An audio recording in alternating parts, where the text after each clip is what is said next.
Hello friends, मैं हूं राजीव और अपडेक्स में आप सभी को स्वागत करता हूं। दोस्तों, आज हम लोग एक नया टॉपिक का ऊपर डिस्कशन करेंगे और ये टॉपिक है सिंथेटिक फ्यूचर्स। तो आप लोगों में से शायद किसी किसी को मालूम होगा सिंथेटिक फ्यूचर्स क्या है, लेकिन आज मैं आप लोग को कुछ ऐसा एडवांटेजेस बताऊंगा सिंथेटिक फ्यूचर्स का, जो जानने का बाद आप कभी भी जो कन्वेंशनल या ट्रेडिशनल फ्यूचर्स है उसमें ट्रेड नहीं करोगे। हमेशा आप सिंथेटिक फ्यूचर्स में ही ट्रेड करोगे। तो चलिए अभी हम लोग जानते हैं ये सिंथेटिक फ्यूचर्स क्या है। So as per Investopedia's definition, a synthetic futures contract uses put and call options with same strike price and expiration date to simulate a traditional futures contract। तो synthetic futures call option and put options को मिला के एक futures होता है जो कि traditional जो कन्वेंशनल फ्यूचर्स है उसको सिमुलेट करते हैं। यहाँ पर अगर आपको समझ नहीं आया तो मैं सिंपल भाषा में जो लेमन टर्म है उसमें बोल देता हूँ। जैसे ये निफ्टी है, निफ्टी में एक कॉल एंड पुट ऑप्शंस को साइमल्टेनियसली ट्रेड करते हो तो वो एक सिंथेटिक फ्यूचर्स बन जाता है और वो सेम स्ट्राइक प्राइस होना पड़ेगा। मान लो ये निफ्टी का स्पॉट है 15,300, तो अगर आप सिंथेटिक फ्यूचर्स बनाना चाहते हो तो यहाँ पर आपको एक कॉल ऑप्शंस को बाई करना होगा and simultaneously same strike price पर एक पुट ऑप्शंस को शॉर्ट करना होगा। ठीक है, सो ऐसा नेसेसरी नहीं है कि कॉल में बाई करना है और पुट में सेल करना है। आप इसका उल्टा भी कर सकते हो। अगर आप कॉल में बाई करते हो और पुट में सेल करते हो, so this will be something like buying a futures contract. तो ये फ्यूचर्स कॉन्ट्रैक्ट बाई करने जैसा होगा। और अगर आप पुट ऑप्शंस को बाई करते हो और कॉल ऑप्शंस को सेल करते हो, so it will be something like selling a futures contract. ठीक है, तो ये क्यों फ्यूचर्स जैसा है वो मैं आपको पे ऑफ चार्ट के द्वारा दिखा देता हूँ और उसके बाद मैं आपको इसका क्या क्या एडवांटेजेस है वो भी दिखाऊंगा। तो मैं ये ऑप्शन बिल्डर में ले आता हूँ। यहाँ पर मान लो मैं बैंक निफ्टी पर दिखा देता हूँ। बैंक निफ्टी पर अगर आप फ्यूचर्स में ट्रेड करते हो तो अगर आप बाई करते हो, जैसे बैंक निफ्टी का जो रुझान है अभी पॉजिटिव लग रहा है, तो यहाँ पर अगर आप बाई करते हो तो इसका पे ऑफ चार्ट जो है वो बिल्कुल ही सिंपल है। यहाँ पर देखो, जितना ऊपर जाएगा उतना प्रॉफिट होगा, जितना नीचे जाएगा उतना ही आपका लॉस होगा।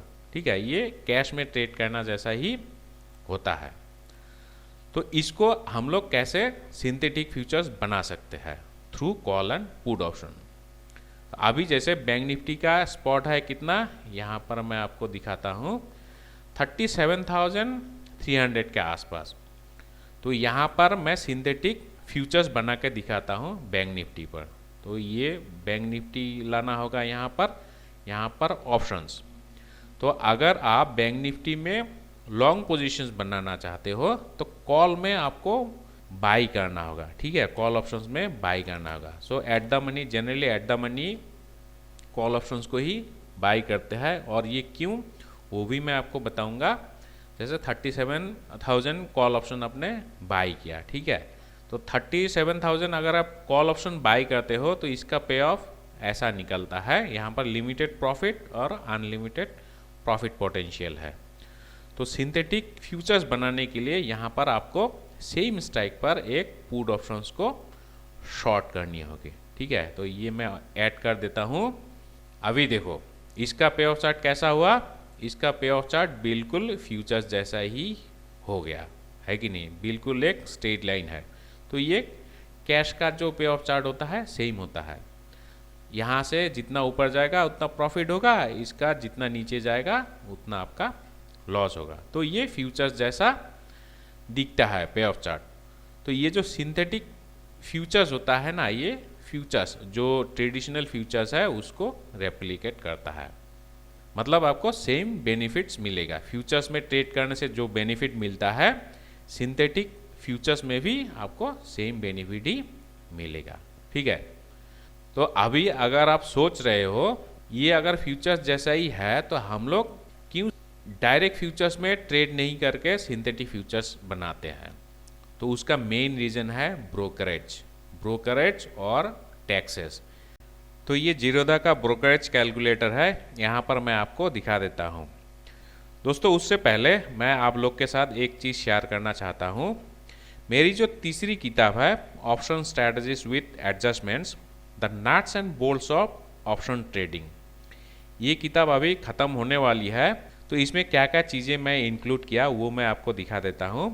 तो यहाँ पर तो सबसे पहले आपको ऑप्शन ग्रीक्स मिलेंगे। ऑप्शन ग्रीक्स पूरा डिटेल्स में यहाँ पर डिस्कशन किया गया है विथ ग्राफ्स, ठीक है। और उसके बाद जो मेन मुद्दा है इस किताब का, जो main objective of the book, यहाँ पर आपको डिफरेंट मार्केट कंडीशन में क्या क्या ऑप्शन स्ट्रेटजीज अपनाया जाता है।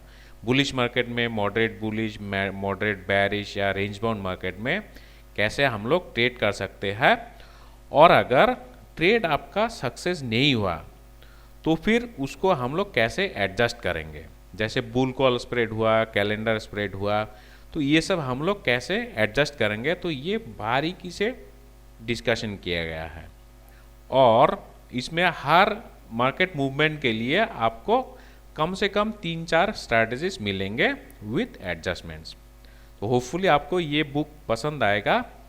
तो देखते हैं, अभी तो ख़त्म होने में थोड़ा टाइम लगेगा, लगभग 1 महीना करीब लगेगा, उसके बाद ये पब्लिश हो जाएगा। तो एनीवे अभी हम लोग मेन मुद्दे पर चलते हैं।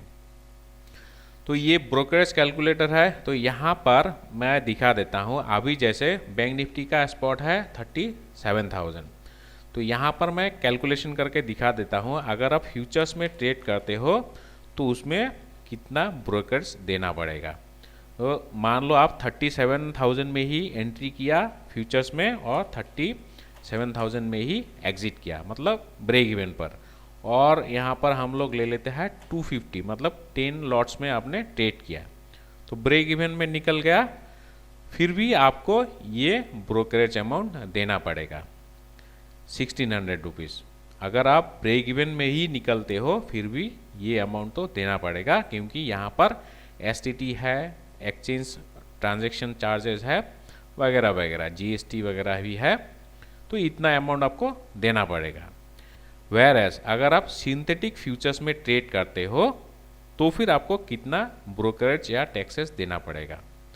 तो मान लो आपने कोई भी ऑप्शंस बाई किया, जो 37,000 का कॉल एंड पुट ऑप्शन है, 100 रुपीज़ में बाई किया और इसको 100 रुपीज़ में ही एग्जिट किया, तो सेम क्वांटिटी रखते हैं यहाँ पर भी 250 क्वांटिटी। अभी देखो यहाँ पर आपका ब्रोकरेज कितना हुआ, सिर्फ 92 रुपीज़ ओनली। और सिंथेटिक फ्यूचर्स में क्योंकि आप 2 लॉट में ट्रेड करोगे, एक कॉल एंड एक पुट, इसीलिए इसको हम लोग डबल कर देते हैं। सो इसको राउंड फिगर कर देते हैं। सो 200 रुपीज़ आपको ब्रोकरेज देना पड़ेगा अगर आप सिंथेटिक फ्यूचर्स में ट्रेड करते हो। और अगर आप ट्रेडिशनल फ्यूचर्स में ट्रेड करते हो तो यहाँ पर 1600 रुपीज़ देना पड़ेगा। तो ये सबसे बड़ा एडवांटेज है सिंथेटिक फ्यूचर्स का।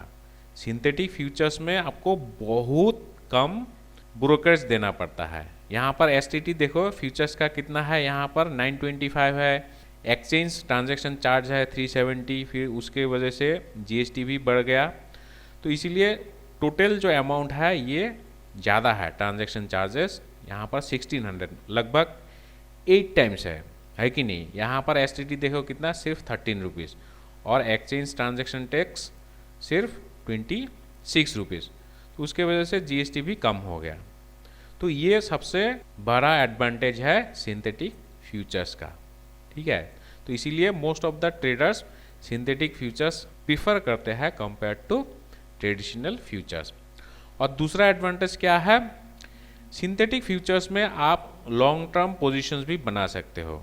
लॉन्ग टर्म पोजीशंस मतलब जैसे अगर आप फ्यूचर्स में ट्रेड करते हो तो आपको सिर्फ 3 महीने का एक्सपायरी मिलता है कि नहीं। Current expiry, far expiry and far expiry, 3 महीने का एक्सपायरी मिलता है।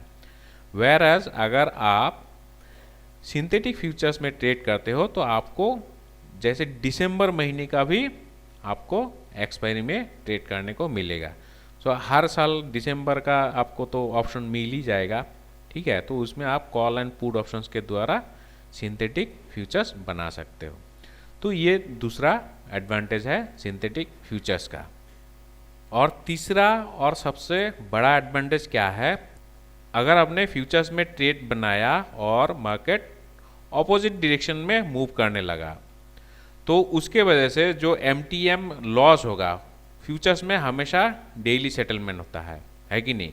आपका अगर अकाउंट में कैश नहीं है तो फिर आपको पेनल्टी लग सकती है, ठीक है, या फिर आपका पोजीशन जो है वो स्क्वायर ऑफ हो सकती है। लेकिन सिंथेटिक फ्यूचर्स में ये डेली सेटलमेंट नहीं होता है। तो ये सबसे बड़ा एडवांटेज है सिंथेटिक फ्यूचर्स का। तो अभी आप बताइए, ये सब एडवांटेज जानने का बाद क्या आप ट्रेडिशनल फ्यूचर्स में ट्रेड करोगे या सिंथेटिक फ्यूचर्स में? तो कमेंट बॉक्स में लिख के ज़रूर बताना। और अगर वीडियो अच्छा लगा इसको लाइक और शेयर ज़रूर कीजिएगा। Thank you, take care.